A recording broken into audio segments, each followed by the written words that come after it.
You never stop, you never stop working. You never stop, you never stop working. You never stop, you never stop working. One maker, miracle worker, promise keeper, light in the darkness. My God, that is who you are. Sometimes we don't feel him that is working in our lives. Sometimes we don't see him that is working in our lives. But his name is Jesus, is God. He never stopped working. Even though you don't see him working, you must know he's working, he's doing something, he's working over your life, he's working behind the scene. He will never leave you nor forsaken you. I'm the Lord, the maker of heaven and earth. There's nothing impossible with me. He never stops working. He never stops loving you. If you don't feel, but he's doing something in your life. If you don't touch him, but he's there for you.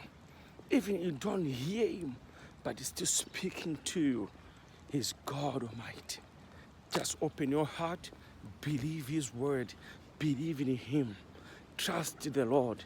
You will never go astray. His name is Jesus. He's God Almighty. He never stops working. He never stops working. Don't lose hope. Don't lose hope. Don't give up over the Lord. Don't give up on him. Because him, he will never give up on you. Because he never stops working.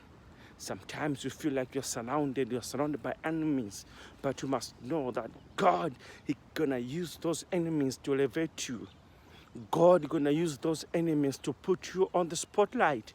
God gonna push those enemies to take you to put on top. Sometimes you feel like the situations are too much, are too hard, and you cannot take it.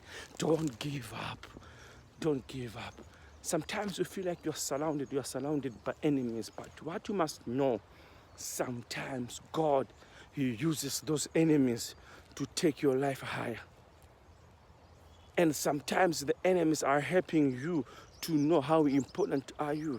Because if Jesus, he was not important, if Jesus was not doing some relevant job, if Jesus preaching, it was not relevant, these people who crucified him, they could have never crucified him. But what Jesus was doing, what Jesus was saying, what Jesus was preaching, it was touching their hearts. It was condemning